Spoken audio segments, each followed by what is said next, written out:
नमस्कार. KB9 न्यूजच्या ओळख कायद्याची या कार्यक्रमात आपलं स्वागत.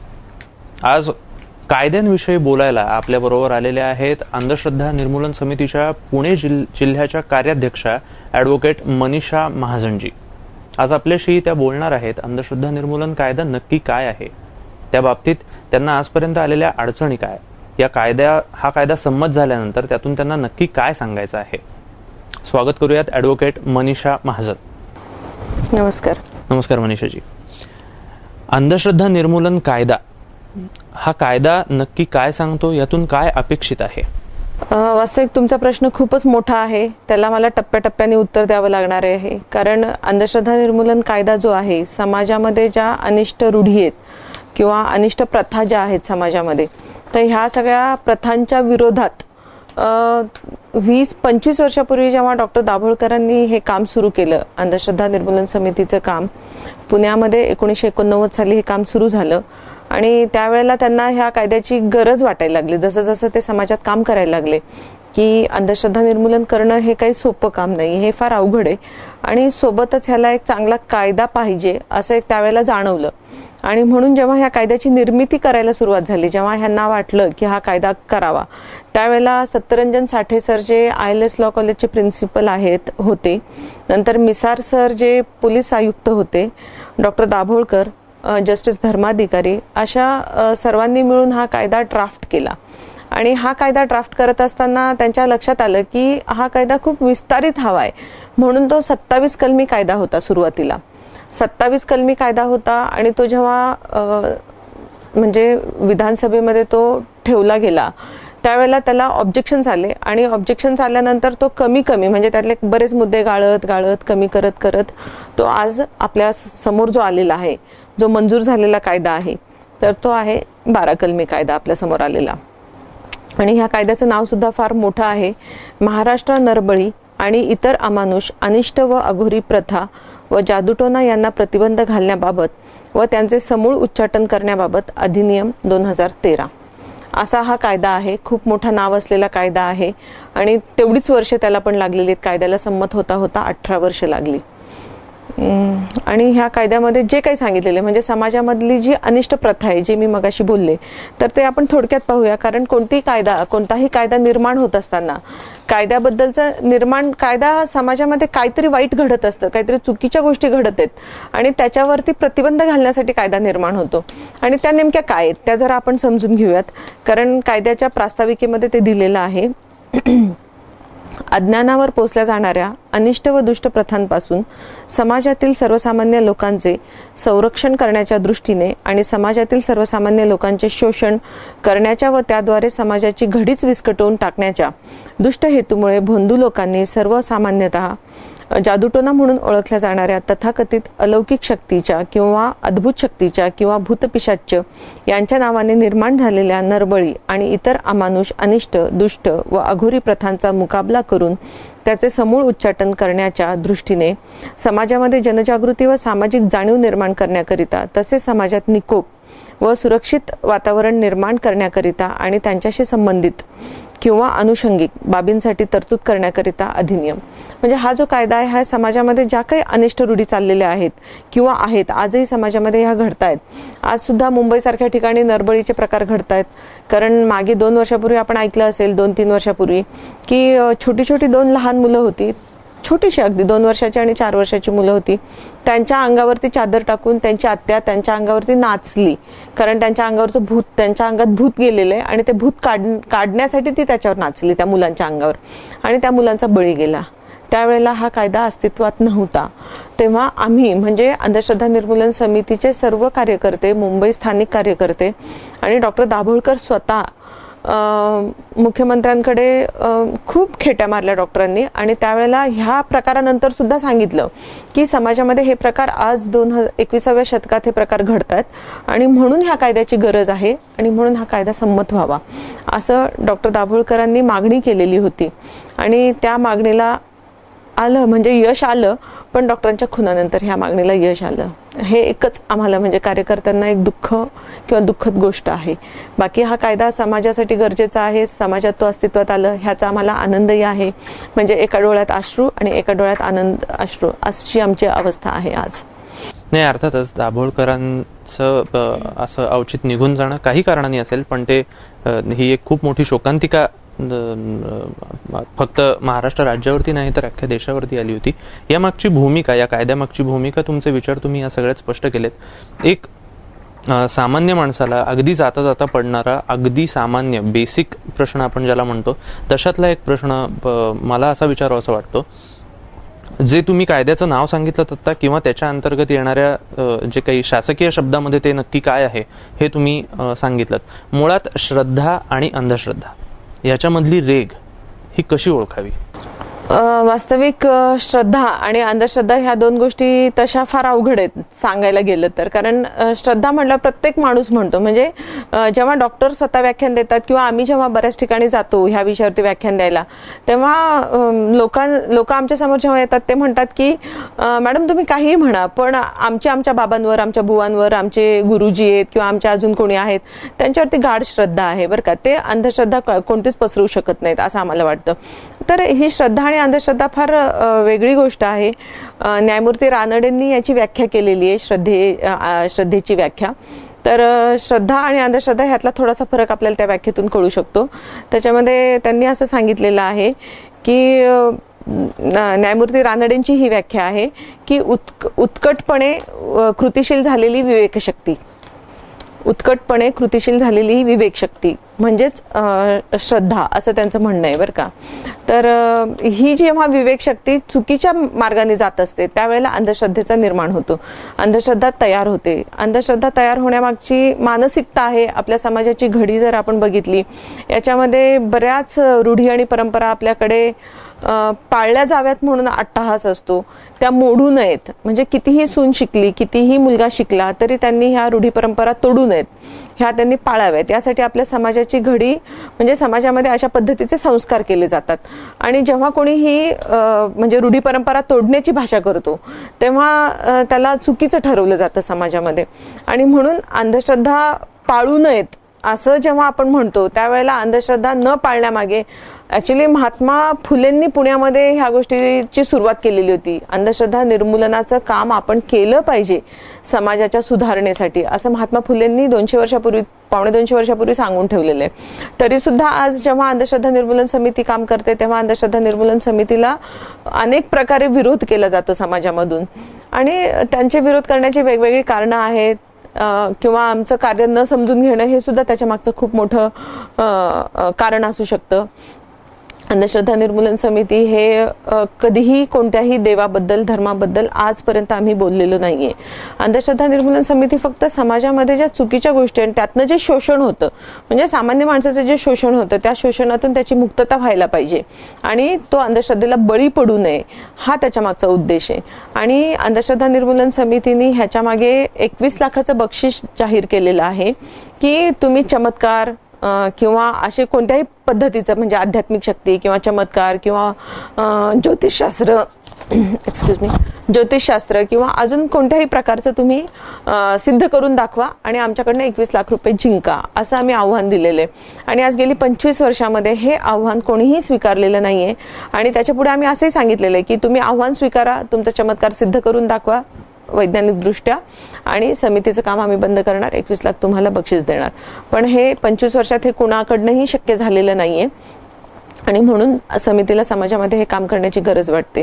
आज आपण कायद्याविषयी बोलतोय तर कायद्याविषयी मला जास्त सांगावंसं वाटतं, कारण हा कायदा नव्हता त्यावेळेला ज्या अडचणी होत्या आमच्या समोर, की आम्ही जेव्हा पोलिसांसमोर जायचो तेव्हा drugs and magic remedies act एक होता ज्याच्यामध्ये की कशा पद्धतीने म्हणजे मंत्रवलेलं नारळ, मंत्रवलेलं लिंबू, मंत्रवलेलं फूल किंवा मंत्रवलेलं धान्य किंवा असं काही दिलं जायचं आणि हे तुम्हाला घ्या, तुम्हाला 8 दिवसात, 15 दिवसात, 20 दिवसात तुम्हाला तुमचं जे काही अपेक्षित आहे, तुम्हाला ज्या अपेक्षा आहेत त्या पूर्ण होतील असं सांगितलं जायचं.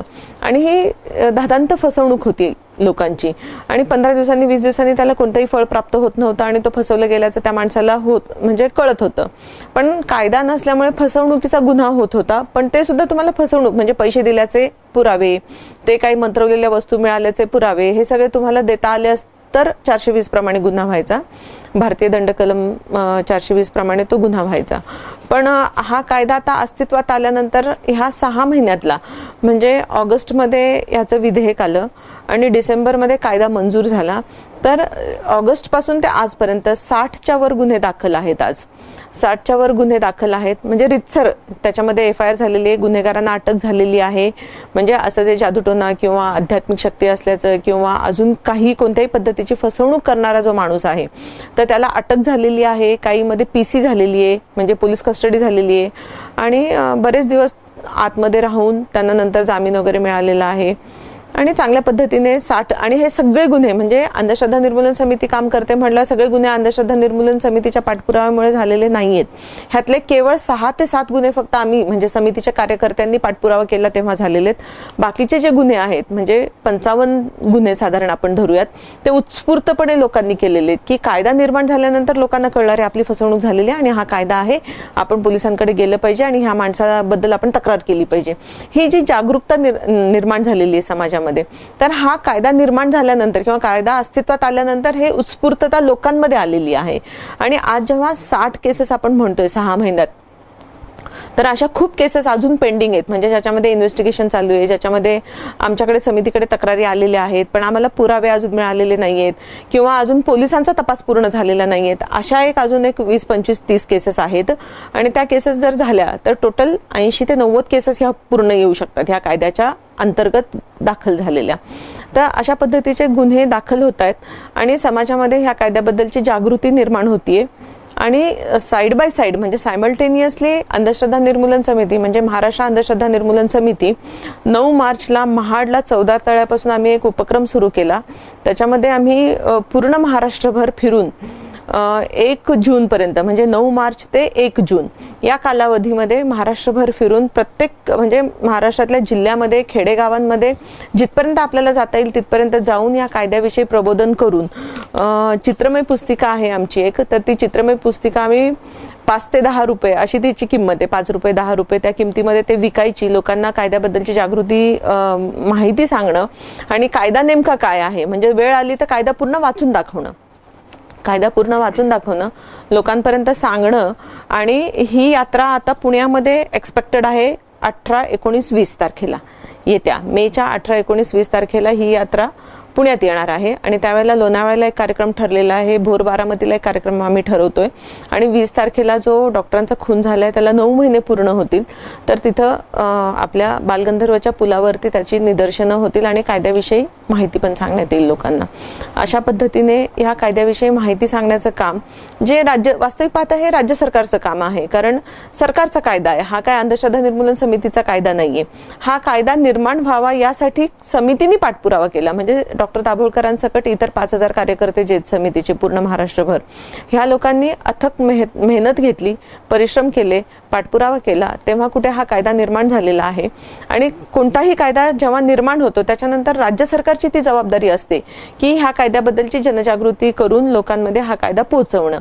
तर आम्ही राज्य सरकारला मदतीचं काम करतोय, हे की राज्य सरकारचं काम जे आहे त्याच्यामध्ये आम्ही मदतीचा हात म्हणून आम्ही हे काम करतोय की आज हा कायदा निर्माण झालाय, लोकांपर्यंत हा पोहोचला पाहिजे. जास्तीत जास्त जे अशा पद्धतीची फसवणूक करणारी लोक आहेत यांना अटक झाली पाहिजे, हा त्याच्या मागचा उद्देश आहे. आणि म्हणून ही यात्रा आणि प्लस हा कायदा असं दोन्ही आम्ही त्याच्यामध्ये समेट घालून आणि हे उपक्रम आम्ही राबवतोय. नाही, हे खूप महत्वाची आणि मोठी गोष्ट तुम्ही सांगताय की अशा पद्धतीने जनजागृती होणं खरंच गरजेचं आहे. लोकांना माहित नाही कायदा काय आहे, काय सांगतो, आपल्या भल्याचा आहे काय आहे, कोणाला कल्पना नसते. मगाशी तुम्ही बोलता बोलता असं म्हणालात की तुम्ही मुख्यमंत्र्यांकडे या कायद्यासाठी किंवा अशा पद्धतीच्या कामांसाठी बऱ्याचदा गेलात, तुम्ही पोलिसांकडे बऱ्याचदा गेला होतात. 25 वर्ष झाली या गोष्टीला. 1989 पासून डॉक्टर दाभोळकरांकडून हे कार्य घडत होतं. इतक्या वर्षामध्ये असंख्य अडचणी तुमच्या समोर आल्या असतील. असंख्य अडचणी अशा आल्यात की एकदा तर असं झालेलं आहे म्हणजे आमच्याकडे जादूटोना विरोधी कायद्याची वाटचाल म्हणून आम्ही एक छोटंसं पत्रकच तयार केलेलं आहे. त्या पत्रकामध्ये टोटल म्हणजे ज्या गोष्टी आम्ही कोणत्या कोणत्या वर्षी केलेल्या आहेत त्याविषयी सगळं डिटेल आम्ही दिलेलं आहे की 1989 साली काय झालं, की काय ठराव करण्यात आला, कायदा म्हणजे राज्यव्यापी परिषद निर्माण झाली, त्याच्या राज्यव्यापी परिषदेमध्ये अंधश्रद्धा निर्मूलन कायद्याचा ठराव मंजूर झाला, तिथपासून ते थेट आतापर्यंत म्हणजे कायदा मंजूर झाला. डॉक्टरांचा खून झाला 20 ऑगस्ट 2013ला, त्याच्यानंतर कायद्याचं विधेयक अस्तित्वात आलं, त्यानंतर कायदा डिसेंबरमध्ये मंजूर करण्यात आला नागपूरच्या हिवाळी अधिवेशनात, आणि त्याच्यानंतर कायदा अस्तित्वात आला. तर तोपर्यंत जवळजवळ 30 गोष्टी घडलेल्या आहेत, म्हणजे 18 वर्षामध्ये 30 गोष्टी घडलेल्या आहेत. आणि ह्या 30 गोष्टींचं आम्ही विश्लेषण पण दिलेलं आहे. एकदा तर 2005 साली कदाचित, तर त्याच्यामध्ये महाराष्ट्र सरकारने हा कायदा मंजूर केला अशी बातमी टीव्हीवर पण आली, पेपरमध्ये पण आली, आणि पूर्ण भारतभरामधलं पहिलं राज्य आहे हे की जादूटोणा विरोधी कायदा मंजूर करणारं हे पहिलं राज्य आहे असं त्यावेळेला जाहीर पण झालं. पण त्यानंतर दोन्ही सभागृहांमध्ये हा कायदा मंजूर व्हावा लागतो, अशा पद्धतीने तो मंजूर झालेला नव्हता, आणि त्याच्या अगोदरच ही सगळी बातमी दिली गेली. आणि अशा पद्धतीने ते अनेक वर्ष म्हणजे राजकीय मनोदय जे म्हणतो आपण, की महाराष्ट्र सरकारला असं वाटत होतं की हा कायदा मंजूर व्हायला पाहिजे, पण अनेक अडचणी आल्या त्याच्यामध्ये, आणि त्यामुळे तो कायदा रखडत गेला, लांबत गेला. त्याच्यामधल्या काही गोष्टी काढण्यात आल्या, आणि बऱ्याच गोष्टी काढल्यानंतर आता नागपूर हिवाळी अधिवेशनाच्या वेळेला बऱ्याच मंत्र्यांचं असं म्हणणं होतं विरोधी पक्षातल्या की हा कायदा लुळापांगळा झाला आता. तर तसं अजिबात काही नाहीये, कारण कायद्याचे जर तरतुदी जर आपण बघितल्या तर तरतुदी ह्या खूप चांगल्या आहेत. ह्या तरतुदींमध्ये जे शिक्षेचं कलम आहे, तर ह्या शिक्षेच्या कलमामध्ये सुद्धा स्पेसिफिक त्याच्यामध्ये असं म्हटलेलं आहे या शिक्षेच्या कलमामध्ये की जो कोणी असा गुन्हा करताना सापडेल, म्हणजे अनुसूचीमध्ये दिलेले जे गुन्हे आहेत, मी अनुसूची नंतर थोडं वाचून दाखवणार आहे डिटेलमध्ये, तर ह्या अनुसूचीमध्ये जे घडलेले गुन्हे आहेत, तर ह्या गुन्ह्याप्रमाणे जो गुन्हेगार ठरेल तर त्याला कशा पद्धतीची शिक्षा असेल ह्याविषयी त्याच्यात दिलेलं आहे. आणि त्या शिक्षेमध्ये असं म्हटलेलं आहे की त्याला न्यायालय म्हणजे त्याच्यावरती FIR होईल, केस दाखल होईल, त्याच्यानंतर गुणदोषावर केस चालेल, आणि केस चालल्यानंतर मेरिट्सवर केस चालल्यानंतर जेव्हा तो आरोपी सिद्ध होईल त्यावेळेला त्याला जी शिक्षा होईल तर त्या शिक्षेविषयी ह्याच्यामध्ये कलम 6 मध्ये म्हटलेलं आहे. आणि कलम 6 प्रमाणे त्याला शिक्षा होईल 5,000 पासून ते 25,000 पर्यंत दंड आहे, आणि 6 महिन्यापासून ते 5 वर्षापर्यंत त्याला जेल होऊ शकते. तर अशी ही साधारण म्हणजे शिक्षेविषयी तरतूद आहे. आणि जी 12 गोष्टी आहेत ज्या अनुसूचीमध्ये सांगितलेल्या आहेत, तर त्या थोड्याशा वाचूनच सांगाव्या लागतील, कारण त्या डिटेलमध्ये आहेत, आणि त्या समजून, कारण जो ह्याच्यातनं गेलेला असतो म्हणजे या गोष्टीतनं सफर झालेला असतो, विक्टिम झालेला माणूस असतो, तर त्याच्या लक्षात येईल की अरे ही गोष्ट आपल्या बाबतीत घडलेली आहे आणि आपण अशा बाबांच्या विरुद्ध किंवा अशा बुवाच्या विरुद्ध आपण तक्रार केली पाहिजे. तर त्याच्यामध्ये ह्या 12 गोष्टी आहेत त्या मी वाचून दाखवते. एक आहे भूत उतरवण्याच्या बहाण्याने एखाद्या व्यक्तीला दोराने किंवा साखळीने बांधून ठेवून तिला मारहाण करणे, काठीने किंवा चापकाने मारणे, तिला पादत्राणे भिजवलेले पाणी प्यायला लावणे, मिरचीची धुरी देणे, त्या व्यक्तीला छताला टांगणे, त्याला दोराने किंवा केसाने बांधणे किंवा त्या व्यक्तीचे केस उपटणे, व्यक्तीच्या शरीरावर किंवा अवयवांवर तापलेल्या वस्तूंचे चटके देऊन इजा पोहोचवणे, व्यक्तीला उघड्यावर लैंगिक कृत्य करण्याची जबरदस्ती करणे, व्यक्तीवर अमानुष कृत्य करणे, व्यक्तीच्या तोंडात जबरदस्तीने मूत्र किंवा विष्ठा घालणे किंवा यासारख्या कोणत्याही कृती करणे. तर ह्या सगळ्या प्रकाराच्या गोष्टी समाजामध्ये घडत असतात. लोक अंधश्रद्धा समजून, भूत समजून, आपल्या अंगात भूत आहे आणि ते उतरवण्यासाठी ह्या गोष्टी सहन करतात. ऍक्च्युली एखाद्याच्या तोंडात जबरदस्तीने मूत्र किंवा विष्ठा घालणे इतकी चुकीची गोष्ट आहे, पण ही गोष्ट सुद्धा लोक सहन करतायत आणि ह्या समाजामध्ये घडत आहेत ह्या गोष्टी. पादत्राणे भिजवलेले पाणी पाजणे ही सुद्धा चुकीची गोष्ट आहे. खरं ह्या एक्सेप्टेबल नाहीयेत. म्हणजे सामान्य माणूस जो कोणी स्वतःच्या सद्सद विवेक बुद्धीचा वापर करेल तो ह्या गोष्टी एक्सेप्ट करणार नाहीये, पण तरी सुद्धा ह्या गोष्टी घडतायत. आणि जेव्हा ह्या गोष्टी घडतायत त्यावेळेला हा कायद्याचं महत्त्व लक्षात येतं. नंतर एखाद्या व्यक्तीने तथाकथित चमत्कारांचा प्रयोग प्रदर्शित करून त्याद्वारे आर्थिक प्राप्ती करणे आणि अशा तथाकथित चमत्कारांचा प्रचार व प्रसार करून लोकांना फसवणे, ठकवणे आणि त्यांच्यावर दहशत बसवणे. आता लोकांना फसवणे, ठकवणे हे तर आहेच. आपल्याकडे दुसरा कायदा आहे, आपल्याकडे आयपीसी, इंडियन पिनल कोड प्रमाणे 420 प्रमाणे हा गुन्हा होतोय. पण तरी सुद्धा इथं आपण का घेतोय? कारण इथे चमत्कार दाखवतोय तो, काहीतरी चमत्कार करून दाखवतोय, काहीतरी चुकीच्या गोष्टी करून दाखवतोय तो. आणि ते चमत्कार आमच्याकडे सुद्धा आमचे कार्यकर्ते चमत्काराचे प्रयोग करतात. आणि चमत्काराचे प्रयोग कसे होतात, त्याच्यामागे विज्ञान काय आहे, त्याच्यामागे हातचलाकी कुठे आहे, त्याच्यामागे पडदा कुठे टाकला जातो. म्हणजे एखादी गोष्ट पडदा टाकून जर त्याच्यामागे काही केलं तर हे हातचलाकी असू शकते. तर ह्या गोष्टी आम्ही सुद्धा सांगत असतो. आणि असा चमत्कारांचे प्रयोग प्रदर्शित करून आर्थिक प्राप्ती करणं, म्हणजे त्याच्याकडनं पैशांची लूट करणं, तर ह्या सगळ्या गोष्टी त्याच्यामध्ये येतात. आणि म्हणून हा गुन्हा ठरतो. आणि असे गुन्हे आपल्याकडे खूप पद्धतीने होत असतात. त्यानंतर अलौकिक शक्तीची कृपा मिळवण्याच्या हेतूने ज्यामुळे जीवाला धोका निर्माण होतो किंवा शरीराला जीव घेण्यात जखमा होतात, अशा अमानुष, अनिष्ट व अघोरी प्रथांचा अवलंब करणे आणि अशा प्रथांचा अवलंब करण्यास इतरांना प्रवृत्त करणे, उत्तेजन देणे किंवा सक्ती करणे. तर ह्याच्यामध्ये सुद्धा असंच आहे. अलौकिक शक्ती माझ्या अंगामध्ये आहे आणि ह्या अलौकिक शक्तीच्या द्वारे मी तुम्हाला काहीतरी मिळवून देऊ शकतो असं आमिष दाखवणं आणि त्याला धोका पोचवणं, त्या माणसाला काहीतरी शरीराला इजा पोचवणं, त्या माणसाच्या अंगावरती जीव घेण्यात जखमा करणं. कारण आपण जर पाहिलं तर सोलापूर आणि कर्नाटकच्या बॉर्डरवरती एक असलम बाबा म्हणून बाबा होता मागे. तर त्याच्यामध्ये अंधश्रद्धा निर्मूलन समितीने, हे गेली 10-12 वर्षापूर्वीची गोष्ट आहे, त्यावेळेला अंधश्रद्धा निर्मूलन समितीने ह्या माणसाचा भांडाफोड केलेला होता. हा काय करायचा हा माणूस की लोकांच्या अंगावरती खुर्च्या फेकून मारायचा. जर एखाद्याला बॉडी एक आहे म्हणतोय, तो पाठ दुखते म्हणतोय किंवा काही त्रास होतोय म्हणतोय, तर दनादन खुर्च्या फेकून मारायचा हा माणूस. आणि याच्यातून तू बरा होशील असं सांगायचं. आणि ऍक्च्युली त्याच्यामुळे हाड मोडण्याची भीती असते, अजून बऱ्याच गोष्टी होऊ शकतात, त्याचे दुष्परिणाम वेगळे असू शकतात. आणि किडनी स्टोन काढतो म्हणून तो ऑपरेशन करायचा, बऱ्याच गोष्टी करत होता. आणि त्या सगळ्या हातचलाकी होत्या. कारण किडनी स्टोन असं काही निघत नव्हता, कसले तरी खडे तो हातात ठेवायचा आणि हातचलाकीने तो खडे काढून दाखवायचा, इकडनं असं कुठल्याही शरीराच्या भागातून, ट्यूमर काढून दाखवायचा ब्रेन मधून. तर हा जो बाबा होता ह्याचा आपण भांडाफोड केला होता. तेव्हा तो सोलापूरमधनं पळून जाऊन तिकडे कर्नाटकमध्ये त्यांनी बरेच दिवस हा उद्योग केला. तर असे बाबा लोक जे आहेत, जे समाजाला घातक आहेत, तर हे ह्या कायद्याच्या अंडर येतात. म्हणजे ह्याच्या खाली त्यांना अटक होऊ शकते.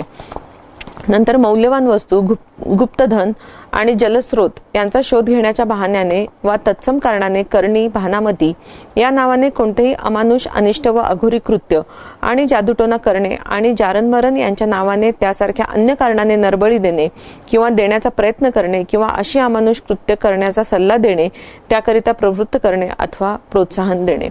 आता 2 वर्षापूर्वी, मला वाटतं मागच्या वर्षीचीच गोष्ट आहे, मार्चमध्ये राजस्थानमध्ये पोटॅशियम सायनाइडचे लाडू खाऊन एक फॅमिली पूर्ण त्यांनी आत्महत्या केली होती. त्याच्यामधले 3-4 लोक सिरियस होते, 2-3 लोक अत्यवस्थ होते. आणि पोटॅशियम सायनाइडचे लाडू फक्त एकाच ह्यांनी त्यांनी खाल्लं होतं की आम्हाला देव भेटणार आहेत, शंकर महाराज, शंकरजी मिलने वाले हम अगर ये पूजा करेंगे. तो त्यांनी पूजा केली, शंकर भगवान काही त्यांना भेटले नाहीत. मग निराश होऊन त्या लोकांनी सर्वांनी पोटॅशियम सायनाइडचे लाडू खाल्ले. म्हणजे हे जे आहे, पोटॅशियम सायनाइडचे लाडू खाण्या इतपत माणसाची बुद्धी त्या लेवलला जाऊ शकते. म्हणजे तुम्ही स्वतःच्या बुद्धीचा वापर न करता कुणीतरी काहीतरी सांगितले तुम्हाला आणि म्हणून तुम्हाला देवाची प्राप्ती होईल असं अजिबात नाहीये. कारण देवाची प्राप्ती होणं न होणं ही पूर्ण वेगळी गोष्ट आहे. आणि त्यातनं ही जी अंधश्रद्धा निर्माण होते हे जास्त महत्वाचं आहे. कारण अंधश्रद्धेमुळे माणसाचा बळी जातोय. आणि याच्यामध्ये जो कोणी करतोय, म्हणजे ह्याच्यामध्ये अशा गोष्टी आहेत की अमानुष कृत्य करण्याचा सल्ला देणे, म्हणजे असा जर कोणी सल्ला देत असेल तर तो ह्याच्यामध्ये गुन्हेगार ठरतो ह्या कायद्यामध्ये. तर अशी कृत्य करायला लावणारी लोक आहेत. आता मागे इथं भोरमध्ये केस घडलेली होती, त्या केसमध्ये पण असंच झालेलं होतं. त्या गावामध्ये, छोटंसं गाव होतं, एक 50 कुटुंबाचं गाव असेल, तर त्या गावामध्ये जवळजवळ 35 ते 40 बायकाच होत्या. सगळी माणसं मेलेली होती. कारण एकमेकांवरती जादूटोणा करतायत म्हणून, ते म्हणजे भावकीमधली भांडणं, शेतीवरनं भांडणं. आणि त्याच्यातून काय तर हा इथं रात्री 12 वाजेपर्यंत मंदिरात बसतो आणि आमच्यावरती लिंबू मिरची काहीतरी करतो आणि आमच्यावरती जादूटोना करतो म्हणून त्यांनी ह्यांचा तलवारीने खून करायचा, ह्यांनी त्यांचा तलवारीने खून करायचा. असे एका दिवसात 3 खून झाले होते. आणि त्यावेळेला आम्ही तिथे गेलो होतो. आम्ही पोलिसांकडनं जाऊन ते FIR वगैरे सगळं बघितलं. त्या लोकांमध्ये आम्ही जागृती निर्माण केली की अशा पद्धतीने जादूटोना कोणीही करू शकत नाही, असा चमत्कार घडत नाही समाजामध्ये. ह्या गोष्टी आम्ही तिथे जाऊन त्या गावात सांगितलं होतं. आणि फक्त लेडीज होत्या त्या गावामध्ये. आश्चर्याची गोष्ट म्हणजे जेंट्स एकही नाही. एक 15-20 जेंट्स असतील तर ते बाहेरगावी कामानिमित्त होते आणि गावामध्ये मात्र सगळ्यात मोस्टली ह्या विधवा बायका होत्या, म्हणजे ह्यांचे नवरे मेलेले ह्या भांडणांमुळे. तर असा जो समाज आहे आपला, म्हणजे इतक्या खेडेगावापर्यंत आपल्याला जावं लागणार आहे हा कायदा घेऊन. कारण ह्या कायद्याची अंमलबजावणी जर नीट झाली तर समाजाची एक चांगल्या पद्धतीची वाढ होऊ शकते. अशी जी लोकांची हत्या होते, नरबळी होते, ह्यापासून लोकांना वाचवता येईल आपल्याला. आणि पुढे ह्या कायद्यामध्ये 5व्या अनुसूचित असं म्हटलेलं आहे, आपल्या अंगात अतिंद्रिय शक्ती असल्याचे भासवून अथवा एखाद्या व्यक्तीत अतिंद्रिय शक्ती संचारली असल्याचा आभास निर्माण करून इतरांच्या मनात भीती निर्माण करणे किंवा त्या व्यक्तीचे सांगणे न ऐकल्यास वाईट परिणाम होतील अशी इतरांना धमकी देणे, फसवणे व ठकवणे. तर आपल्या अंगामध्ये अतिंद्रिय शक्ती आहे आणि माझ्या अंगात ही शक्ती आहे, जर तुम्ही माझं ऐकलं नाही तर मी तुमचं वाटोळं करेल, मी तुमचं हे करेन, मी तुमचं ते करेन, अशा पद्धतीची जी धमकी देतात आणि लोकांची लूट करतात, अशी लोक सुद्धा ह्याच्यामध्ये येत आहेत. आणि अशा केसेस खूप आपण आता ह्या ज्या 60 केसेस मी तुम्हाला म्हणाले मगाशी, ह्या 60 केसेसमध्ये अशा शक्ती म्हणजे अंगामध्ये अतिंद्रिय शक्ती आहे असं सांगून. आणि हा कायदा म्हणजे अजून एक मला ह्याच्यामध्ये मुद्दा ऍड करायचा आहे की हा कायदा स्त्रियांवरती जे होणारे शोषण आहेत किंवा अन्याय अत्याचार आहेत तर त्यासाठी सुद्धा हा कायदा उपयुक्त आहे. कारण स्त्रियांच्या बाजूने जे कायदे निर्माण झालेले आहेत, म्हणजे मागे मी इंटरनेटवरती सर्च केलं होतं तेव्हा 42 ते 45 कायदे हे स्त्रियांसाठी आहेत, म्हणजे त्यांचं संरक्षण होण्यासाठी, त्यांचं शोषण न होण्यासाठी, त्यांना कायदेशीर हक्क मिळण्यासाठी असे कायदे आहेत. तर हा जो कायदा आहे हा कायदा सुद्धा स्त्रियांसाठी खूप उपयुक्त आहे. कारण आपल्याकडे स्त्रियाच जास्त अंधश्रद्धेला बळी पडतात आणि स्त्रिया ह्या अंधश्रद्धेच्या वाहकही असतात. त्याच्यामुळे ह्या कायद्याच्या निर्माणामुळे असं झालेलं आहे की स्त्रियांवरती होणारे अन्याय अत्याचार सुद्धा ह्यातनं कमी होतील. कारण पुण्यामध्ये जे विश्रांतवाडीला जी केस झाली होती आता 2 महिन्यापूर्वी, तर त्या केसमध्ये असंच झालेलं होतं. मुस्लिम बाबा होता, त्यांनी एका तरुणीला सांगितलं होतं की तू विवस्त्र होऊन पूजा कर आणि तुला जे अपेक्षित यश आहे ते मिळेल तुला. आणि मग त्या मुलीच्या आईला शंका आली की अरे विवस्त्र होऊन हा पूजा करायला सांगतो म्हणजे काय ते नक्कीच भानगड आहे. आणि ती पोलीस स्टेशनला गेली ती आणि त्याच्यामध्ये गुन्हा दाखल झालेला आहे, तो माणूस अटक वगैरे झालाय, सगळं झालं. तर ह्याच्यामध्ये स्त्रिया बळी पडतात. आपण जर सगळ्या केसेस बघितल्या, ह्या ज्या 60 केसेस आहेत, ह्या 60 केसेसमध्ये 80% केसेसमध्ये महिला बळी पडलेल्या आहेत. ह्याच्यामध्ये महिलांवरती अन्याय झालेला आहे, महिला शोषण झालेलं आहे, महिलांच्या विरुद्ध ह्या बुवा बाबांनी काहीतरी काम केलेलं आहे असं दिसून येते. आणि म्हणून महिलांच्या सुरक्षेसाठी, संरक्षणासाठी आणि त्यांच्या शोषण मुक्तीसाठी हा कायदा खूप उपयुक्त आहे. त्यामुळे सगळ्या स्त्रियांमध्ये म्हणजे महिलांमध्ये ह्या कायद्याची जागृती होणं फार गरजेचं आहे. आणि जर ह्यातले पुढचे कलम बघितले तर ते महिलांशी संदर्भातले आहेत. एखादी विशिष्ट व्यक्ती करणी करते, जादूटोना करते किंवा भूत लावते किंवा मंत्रतंत्राने जनावरांचे दूध आटवते असे सांगून त्या व्यक्तीबाबत तशी समजूत निर्माण करणे किंवा त्याचप्रमाणे एखादी व्यक्ती अपशकुनी आहे किंवा रोगराई करण्यास कारणीभूत ठरणारी आहे असे भासवणे, अशा व्यक्तीचे जगणे मुश्किल करणे, त्रासदायक करणे वा कठीण करणे, एखादी व्यक्ती सैतान असल्याचे किंवा ती सैतान अवतार असल्याचे जाहीर करणे.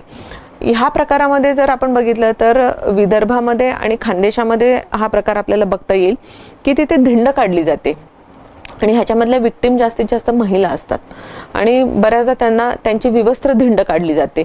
आणि हे जे प्रकार आहेत हे समाजाला घातक आहेत आणि म्हणून हा कायदा तिथे लागू पडतो आणि त्या लोकांवरती असे गुन्हे दाखल होतात.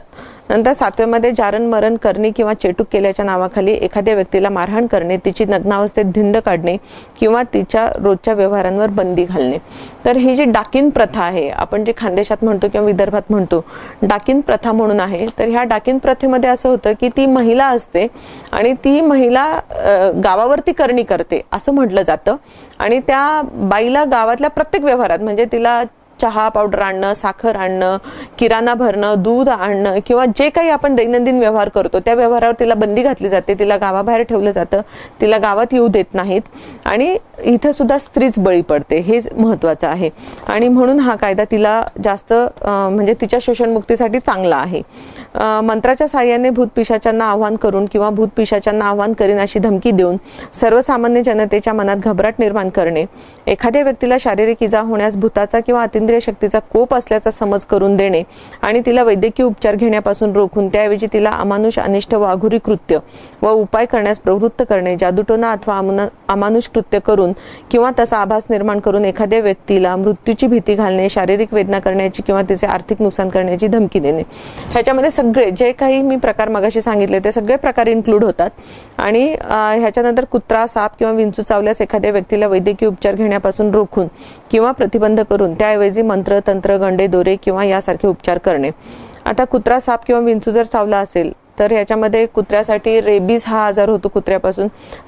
सापापासून साप विषारी असल्यामुळे माणसाचा मृत्यू होऊ शकतो आणि विंचू सुद्धा विषारी असल्यामुळे बराच काही दुष्परिणाम होतो माणसाच्या शरीरावर. तर ह्या सगळ्या ह्याच्यामध्ये वैद्यकीय उपचारासोबत जर हे उपचार घेतले तर काही प्रॉब्लेम येत नाहीत. म्हणजे ती एक माणसाची श्रद्धा असते की बाबा एखाद्या मांत्रिकाकडे गेलो मी, पण त्या मांत्रिकाने जर सांगितलं की तू वैद्यकीय उपचार घ्यायचे नाही, माझ्या उपचारावर तू बरा होशील, तर असा मांत्रिक त्याच्या ह्या कायद्याच्या कचाट्यात अडकू शकतो. बोटांनी शस्त्रक्रिया करून दाखवतो असा दावा करणे किंवा गर्भवती स्त्रीच्या गर्भाचे लिंग बदल करून दाखवतो असा दावा करणे. आता बोटाने शस्त्रक्रिया करणे म्हणजे मगाशी मी अस्लम बाबाचं उदाहरण दिलं, कारण तो असं करत होता. आणि गर्भवती स्त्रीच्या गर्भाचे लिंग बदल करून दाखवतो असा दावा करणं म्हणजे एखादा बुवा बाबा किंवा मांत्रिक असं म्हणू शकतो की मी ह्या बाईच्या पोटावरनं हात फिरवेल आणि हात फिरवल्यावर आतलं जे पोटामध्ये जे काही गर्भ असेल त्याचं लिंग बदलेल मी, असा जर दावा तो करत असेल तर हे साफ खोटं आहे. कारण वैज्ञानिकदृष्ट्या हे सिद्ध झालेलं आहे की लिंग बदलता येत नाही आणि म्हणून ते चुकीचं आहे आणि तो ह्या कायद्याच्या कचाट्यात येऊ शकतो. नंतर 11 आहे, स्वतःमध्ये विशेष अलौकिक शक्ती असल्याचा अथवा कुणाचा तरी अवतार असल्याचे वा स्वतः पवित्र आत्मा असल्याचे भासवून किंवा त्याच्या नादी लागलेल्या व्यक्ती पूर्वजन्मी तू माझी पत्नी, पती व प्रेयसी, प्रियकर होता असे सांगून अशा व्यक्तीशी लैंगिक संबंध ठेवणे. याचं तर खूप मोठं उदाहरण आहे आपल्याकडे. मी तर नाव न घेता सांगते, कारण ह्याचे गेले 3 महिने कंटिन्युअस टीव्हीवरती तो आणि त्याचा मुलगा म्हणजे हा बाबा आणि त्याचा मुलगा हे दोघं सुद्धा अशा पद्धतीने लैंगिक शोषण स्त्रियांचं केलेलं आहे. आणि म्हणून हे आपल्या राज्यात नाहीये, महाराष्ट्र राज्यातलं नाहीये. जर महाराष्ट्र राज्यात असतं आणि त्यावेळेला विधेयक मंजूर झालेलं होतं आपलं, त्याच्यामुळे आपल्या राज्यात असतं तर त्या बाबावरती ह्या कायद्याच्या अंतर्गत गुन्हा दाखल झाला असता. ते परराज्यातला आहे आणि म्हणून हा कायदा जो आहे हा पूर्ण भारतभरातल्या वेगवेगळ्या राज्यांमध्ये तो अस्तित्वात येणं आवश्यक आहे आणि सेंट्रल लेवलवरती सुद्धा हे येणं आवश्यक आहे. यासाठी आम्ही सेंट्रल म्हणजे दिल्लीला जाऊन सुद्धा आम्ही ही मागणी केलेली आहे अंधश्रद्धा निर्मूलन समितीच्या कार्यकर्त्यांनी. एकूण एवढं तुम्ही हे खूप व्हास्ट आहे ही गोष्ट, ही सामान्यांना एका झटक्यात लक्षात यावी की याच्यामध्ये नक्की किती बाबी इन्क्लूड आहेत, आणखीन त्या प्रत्येकाचे आपण कशा पद्धतीने आपलं शोषण झालंय का, माझ्या माहितीतला कोणी माणूस याच्यात अडकलाय का, हे समजून घेणं कुठल्याही व्यक्तीने ही एक खूप मोठी प्रोसेसही असणार आहे. आणि त्या सगळ्याच्या पार्श्वभूमीवर ज्या संघटितपणे अंधश्रद्धा निर्मूलन समितीचं कार्य चाललेलं आहे हे खरंच खूप वाखाणण्याजोगी गोष्ट आहे. म्हणजे ते वेगळं कोणी त्याचं वर्णन करावं अशातला काही भाग नाही आहे. पण इतकं व्हास्ट हे सगळं चित्र, ह्या प्रथा आपल्याला समाजात अर्थातच दिसतात. जसं तुम्ही म्हणालात तसं जाता येता रस्त्यामध्ये लिंबू ओलांडू नका आणि अमुक तमुक वगैरे गोष्टी कळतात. या विषयाला धरून एक असा प्रश्न मला फक्त विचारायचा आहे. इतकी व्हास्ट गोष्ट, इतक्या वर्षांपासून त्याचा अभ्यास, त्याचा पाठपुरावा चालू होता, इतकी मंडळी संघटित झाली आणि त्यांनी मिळून ह्या सगळ्या गोष्टींना हे दिला. महाराष्ट्राचं दुर्दैव, भारताचं दुर्दैव की डॉक्टर दाभोलकरांची हत्या झाली आणि आज ते आपल्याबरोबर नाही आहेत. अंधश्रद्धा निर्मूलन समिती, त्यानंतर हा संमत झालेला कायदा आणि त्यानंतर डॉक्टर दाभोलकरांच्या स्वप्नात असलेला समाज, त्यांचं स्वप्न, ह्या सगळ्या गोष्टी तुम्ही तुमच्या शब्दात थोडक्यात विशद कशा कराल? ऍक्च्युली अंधश्रद्धा निर्मूलन समितीचं कार्य हे खूप सीमित असं बाहेरून जरी दिसत असलं तरी सुद्धा अंधश्रद्धा निर्मूलन समितीचं कार्य हे खूप वास्ट आहे, समाजाला पोषक असं आहे, समाजाला योग्य दिशा देणारं आहे. कारण ह्याच्यामध्ये जर आम्ही सुरुवातीपासून अंधश्रद्धा निर्मूलन हे एक आमचं ध्येय आहेच, म्हणजे जे नावात आहे आमच्या महाराष्ट्र अंधश्रद्धा निर्मूलन समिती, ह्या नावामध्ये जे अंधश्रद्धा आहे यासाठी आम्ही काम करण्याला कटिबद्ध आहोतच, आम्ही करतच आहोत आणि करत चालतही राहणार आहोत. समाजामध्ये विवेकी विचार निर्माण व्हायला पाहिजे, समाजामध्ये वैज्ञानिक दृष्टिकोन यायला पाहिजे. कारण आज आपण 21व्या शतकाकडे जात असताना आपण असं बघितलं पाहिजे की आपण सगळी आधुनिक उपकरणं वापरतोय. 21व्या शतकातली आधुनिक उपकरणं म्हणजे आपल्याला टीव्ही पाहिजे, फ्रीज पाहिजे, मोबाईल पाहिजे, इंटरनेट पाहिजे, कॅमेरा पाहिजे, सगळे पाहिजेत, ह्या गोष्टी हव्यात. पण वैज्ञानिक दृष्टी आपल्याला नकोय. म्हणजे वैज्ञानिक उपकरणं आपण वापरतोय पण दृष्टी ती घेत नाही आपण, आणि ती दृष्टी घेऊन आपण समाजामध्ये वैज्ञानिक दृष्टीने जगलं पाहिजे. ह्यासाठी डॉक्टर दाभोळकरांनी खूप वेगवेगळ्या पद्धतीने समितीमध्ये कामं रुजवलेली आहेत. मी एक शॉर्टमध्ये, मला जर थोडा वेळ दिला तुम्ही तर एक 3 मिनिटांमध्ये मी ह्या गोष्टी पटापट सांगू शकते की आम्ही काय काय करतो वर्षभरामध्ये. आम्ही वर्षभरामध्ये सुरुवातीला संविधानाविषयी म्हणजे भारतीय राज्यघटना जी डॉक्टर बाबासाहेब आंबेडकरांनी एवढ्या अथक मेहनतीनंतर आणि त्यांच्या कमिटी मेंबर्सनी मिळून अशी जी निर्माण केली भारतीय राज्यघटना, ह्या राज्यघटना ही समाजामधला शोषणमुक्त समाज, समाजामध्ये इक्वालिटी असली पाहिजे, समाजामध्ये सगळ्यांनी एकत्र राहिलं पाहिजे अशा पद्धतीचं सांगणारं आणि समाजामध्ये चांगल्या पद्धतीचं वेलफेअर स्टेट निर्माण व्हावं त्यातनं असं सांगणारं जे भारतीय राज्यघटना आहे, तर त्याविषयी जागृती निर्माण करणं हे जानेवारीमध्ये आम्ही करतो. 26 जानेवारीच्या वेळेला, गणतंत्र दिवसाच्या वेळेला. त्यानंतर फेब्रुवारी, मार्च, एप्रिल ह्या 2-3 महिन्यामध्ये आंतरजातीय आंतरधर्मीय लग्न लोकांनी करावेत. कारण समाजामध्ये एकत्र म्हणजे समाज केव्हा, म्हणजे आपण जेव्हा म्हणतो I shall strive for my national integrity. National integrity म्हणजे काय, म्हणजे सामाजिक एकात्मता आपण ज्याला म्हणू, की सामाजिक एकात्मता केव्हा येईल, जेव्हा मी प्रत्येक समाजाच्या माणसाला माझा भाऊ, बहीण, माझी बायको किंवा माझा नवरा असं त्या समाजातून जेव्हा आम्ही घेऊ, तेव्हा आम्ही समाजामध्ये मी ह्या समाजाचा घटक आहे हे म्हणण्याचा अधिकार आपल्याला राहील. तर म्हणून आंतरजातीय आंतरधर्मीय लग्नांना प्रोत्साहन करणं आणि त्यासाठी आम्ही म्हणजे त्यांना मदत केंद्र म्हणून आम्ही चालवतो. लातूरच्या आमच्या शाखेने जवळजवळ 130 आंतरजातीय आंतरधर्मीय लग्न लावलेले आहेत. कोल्हापूर शाखेने 40 ते 50 लग्न लावलेली आहेत. हे आंतरजातीय आंतरधर्मीय लग्नाविषयी झालं. होळीच्या वेळेला आम्ही पर्यावरणपूरक होळी प्लस पोळीदानाचा कार्यक्रम, की पोळ्या तुम्ही म्हणजे ही प्रथा आहे आपल्याकडची, ह्या प्रथेमध्ये आम्ही बदल घडवू इच्छितो की त्या पोळ्या तुम्ही जाळू नका, त्या गोरगरिबाच्या पोटात जाऊ द्या. म्हणून आम्ही पोळ्या गोळा करून त्या झोपडपट्टी किंवा जिथे गरजू लोक आहेत, ज्यांना जे उपाशी आहेत अशा लोकांना जाऊन त्या पोळ्यांचं दान करतो आम्ही. ते आम्ही उपक्रम घेतो. त्याच्यानंतर गणपतीच्या वेळेला पर्यावरणपूर्वक गणेश विसर्जन, म्हणजे नदीच्या पात्रात तुम्ही गणेश विसर्जन न करता, कारण त्याच्यामध्ये केमिकल्स, ऍसिड्स आणि पेंट वगैरे हे सगळे हे घातक आहेत आपल्या नदीच्या पाण्याच्या ह्याला. त्याच्यामुळे पाणी प्रदूषित न करता तुम्ही कॉर्पोरेशनने बांधलेल्या हौदामध्ये गणपतीचं विसर्जन करा, हे आम्ही आव्हान करत असतो. त्यानंतर दिवाळीमध्ये फटाके मुक्त दिवाळी अभियान आम्ही राबवतो, की फटाक्यांमुळे जे काही प्रदूषण होतं आणि फटाक्यांच्या ऐवजी तुम्ही खाऊ खा, वैज्ञानिक खेळणी घ्या, तुम्ही पाहुण्यांना भेटा, पण तुम्ही फटाके वाजून पर्यावरणाचं प्रदूषण करू नका. आणि त्यातनं जी बालमजुरी आहे, म्हणजे लहान मुलं फटाके वळवतात, तर ती बालमजुरी सुद्धा थांबेल म्हणून आम्ही फटाके मुक्त दिवाळी अभियान राबवतो. त्यानंतर आम्ही म्हणजे वर्षभर हे वेगवेगळे विविध उपक्रम आम्ही करत असतो. आणि ह्या सगळ्या उपक्रमामध्ये समितीचे कार्यकर्ते जसं जमेल त्या पद्धतीने मदत करतात आणि कामं करतात, आणि म्हणून वर्षभर हे काम चालतं. आणि असे ह्या कामामध्ये आमच्याबरोबर म्हणजे जेव्हा आता हा कायदा मंजूर झाला, हा आम्हाला ॲडिशनल जबाबदारी आमच्यावर आली की ह्या कायद्याबद्दल सुद्धा लोकांना सांगणं.